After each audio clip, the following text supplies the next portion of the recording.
بسم الله الرحمن الرحيم. الحمد لله رب العالمين، وصلى اللهم على محمد وعلى آله وصحبه وسلم. وبعد dhowr fadhi aan uga hadli doono mowduuca aan u bixinay talo ku socota dadka qurbaha ku nool. marka aan ka hadlayno qurbaha iyo dadka ku nool, waxaan rabnaa si yaroo kooban inaan uga hadalno in yar oon isleenahay waxay anfici kartaa dadka muslimiinta meesha ku nool iyo kuwa muslimiinta ahaynba. marka 3 shay unba waxaan ka oran doonaa insha allahu tacaala. dadka waalidiinta ee meesha jooga, hooyo iyo aabba ah, dadka culimmada ama macallimiinta ama masaajidda jooga, iyo bay-ada la joogo sida ay tahay. 3daa qodob inta badan waxaan isku dayi doonaa inaan ku fiirino fiirin sharciya oo ilaahay qur-aankiisa subxaanahu wa tacaala, nebiga calayhi salaatu wassalaam aqwaashiisa iyo hadalkiisa, culimmada waxay ka yidhaahdeen. su-aashu waxay ti marka walaal la isweydiinayo, maxaan u dooranay mowduucan inaan wax ka nidhaahno? maxaa nagu kalifay inaan ka hadalno mowduucan? dhowr qodob baan tilmaamayaa oo mowduuca ahmiyadda uu leeyahay tilmaamaysa. midda ugu horeysa, diinteenna iyo nebigeenna calayhi salaatu wassalaam labaduba waa naxariis ummadda loo soo diray.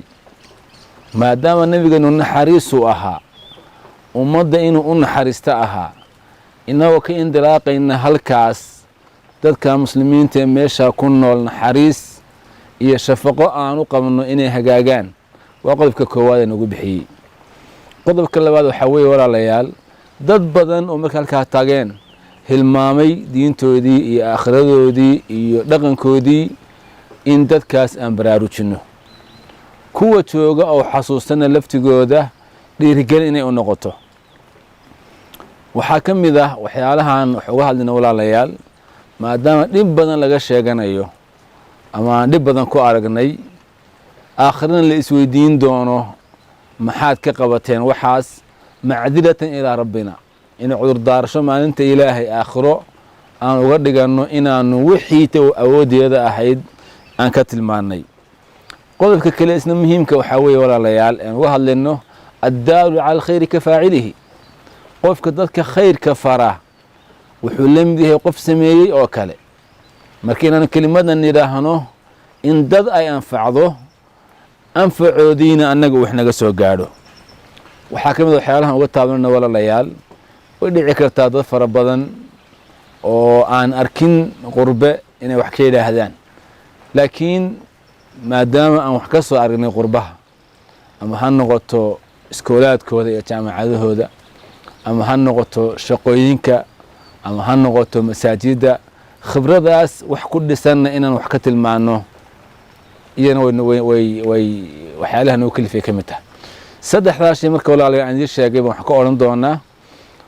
cidda ugu horeysan tilmaami doona sixada ku socoto waa dadka waalidiinta ah, maadaama iyagu ay yihiin dadka ugu badan ee walwalaya caruurtoodii iyo dhaqankoodii iyo mustaqbalkoodii iyo aakhiradii ka walwalaya.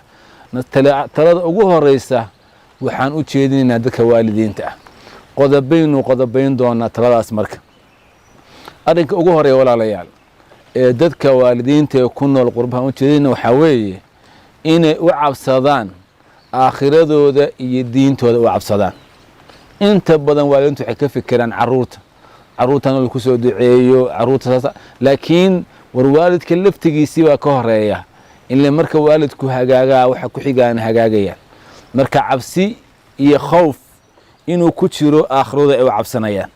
waxaana taa kugu daliila nabigeena calayhi salaatu wassalaam xadiiskii saxiix bukhaari ku sugnaa, wuxuu nabigu yidhi 3 shay qofkii iska hela oo naftiisa ka hela, wajada xalaawat aliimaan, qofkaas wuxuu helay iimaanka macaankiisiibuu helay. xalaawat aliimaan culimadu waxay leeyihiin waa qalbigiisa waasic noqda oo diinta jeclaada, waa isagoo awood u yeesha inuu u dulqaato wixii dhiba ku yimaada, waa isaga oo ka dhigta wehel ilaahay subxaanahu wa tacaala, waa isaga oo ku kalsoonaada ballanka ilaahay iyo raallihaanshaha ilaahay iyo qadarka ilaahay. intaasu marka waxay tusinayaan walaalayaal inay muhiim tahay qofku inuu u baqo aakhiradiisa iyo diintiisa. saddexdaa shay marka waxaa ka mid aha nebigu uu sheegay calayhi salaatu wassalaam, waa qofku inuu karaahiyeysto inuu gaalnimo ku noqdo markuu islaamay ka bacdi, sida uu u necab yahay in dab naara lagu tuuro. qofka sidaa sifadaa leh oo baqaya oo ka naxaya oo karaahiyeysanaya inuu gaalnimo u noqdo, waxay la mid tahay qof iimaankii dhedhamiyey. marka xadiiskaas wuxuu inoo tilmaamaya walaalayaal ahamiyadda ay leedahay qofka inuu baqo oo diintiisa u baqo oo aakhiradiisa u baqo oo mustaqbalkiisa u baqo. waa waxa ugu weyn ee wax ku bixin kara waalidiinta iyo dadka qurbaha jooga in ay wax ka qabtaan dhibaatada haysata. keliya inta badan saan soo sheegay waxaynu aada uga hadalnaa caruurta. kulli qof kasta oo waalida waana duruuf runtii keentay, laakiin markaynu qur-aanka ilaahay fiirino waxaad arkaysaa wuxuu tilmaamayaa alla subxaana wa tacaala caruurta inay ka horeeyaan waalidku inuu hagaago. marka waalidku hagaagaa caruurtuna hagaagi kartaa. walidaalika nabiy llahi ibraahim calayhi salaam markuu ilaahay baryayey subxaana wa tacaala wuxuu yidhi rabbanaa wajcalnaa muslimayni laka, ilaahayow aniga ibraahiima iyo aniga iyo wiilka ismaaciil ah waxaad naga dhigtaa laba qof oo ku hoggaansan. hadda ogow cidda ilaahay baryaysaa waa nebi ilaahay. culimmadu waxay leeyihiin marka nebiyullaahi ibraahim muslim buu ahaa iyo nebiyullaahi ismaaciil, laakiin ilaahay waxay ka baryayaan diinta inuu ku sugo. walaalayaal haddii nebiyullaahi ibraahim calayhi salaam oo nebigii ilaahay ahaa ilaahay uu ka baryay diinta inuu ku sugo, waxaad garan kartaa innagu inaynu uga baahi badannahay. marka waalidiinta dadka jooga iyo dadka waaweyne meelaha tegey intaysan carruur ka fekerin horta iyagu waa inay ilaahay sugnaashan weydiistaan. nebiyullaahi ibraahim calayhi salaam iyo nebiyullaahi ismaaciil markay iyagu ilaahay ka baryeen inay sugnaadaan ka bacdi bay waxay ku xejiyeen wa min duriyatina ummatan muslimatan laka, ka bacdina ilaahay oo carruurta naga farcanta kuwa diinta ku sugnaada ka dhig. meesha marka waxaynu ka aragnay walaalayaal ahamiyadda ugu horeysa inay tahay dadka waalidiintu inay hagaagaan, inay sugnaadaan, caqiidada saxda ku sugnaadaan, tawxiidka ku sugnaadaan, aakhiradooda ka fekeraan, mustaqbalkooda ka fekeraan. ka bacdi bay u gudbaysaa arunta carruurtii iyo cidda kale kugu tacalluqday. marka qodobkaas waxaan leenahay waa inay ku jirtaa dadka waalidiinta baqdin ah, war aakhira kaa dambaysa, war goormaa dhiman doontaa, maxaa ilaahay la hortegi doontaa. baqdintaasi waxay keenaysaa marka walaalayaal in ay wax badan badbaadaan. waxaa ka mid ah nebiyullaahi ibraahim calayhi salaam markuu ka soo gudbay alla waata uu leeyahay wawasaa biha ibraahiimu baniihi wa yacquuba. nebiyullaahi ibraahim dardaaran buu bixiyey, wuxuu la dardaarmay wiilashiisii iyo kuwa awowga u ahaa. waa dardaarankii nebi ibraahim. muxuu kula dardaarmayaa walaa tamuutunna ilaa wa antum muslimuun, ha dhimanina ilaa idinkoo muslimiina mooyaane. waa nebi la dardaarmaya nebiyaal kale la dardaarmaya. waxay ku tusinaysaa marka siday ahamiyadda u lahayd in aakhiradooda iyo mustaqbalkooda ay u cabsadaan. iyagoo muslimiin ahaa buu haddana wuxuu ku leeyahay walaa tamuutunna ilaa wa antum muslimuun, ha dhimanina ilaa idinkoo muslimiina mooyaane. macnaheedu maxay tahay? tawxiidka iyo iimaanka aad haysataan laazima oo adkaysta inta aad ilaahay kala kulmi doontaan. waxaan leenahay dadka muslimiinta ah ee qurbaha tegayow, war cabsida ah idinku jirto ambiyadii ilaahay ay u cabsanayeen naftooda iyo awlaadooda. nebiyullaahi yacquub calayhi salaam carruurtiisii waa nebi ilaahay baa markuu weynaaday wuxuu ku yidhi maa tacbuduuna min bacdi, carruurtaydiiyow maxaad caabudi doontaan? hadda ogowa waa muslimiin, waa dad fiican oo hagaagsan, laakiin wuxuu ka hadlayaa mustaqbalka iyo aakhirada iyo meesha lagu dambayn doono in la xasuusnaado. dhaldhalaalkan adduunka ee maalmahan inaan lagu mashquulin. si kastoo cimri laguu sayo, si kastoo xoolo laguu siiyo, si kastoo waddan horumare u joogtid, aakhirka waa lagaa kaxaynaya. marka wuxuu ku yidhi maa tacbuduuna min bacdii, maxaa gadaashay caabudi doontaan?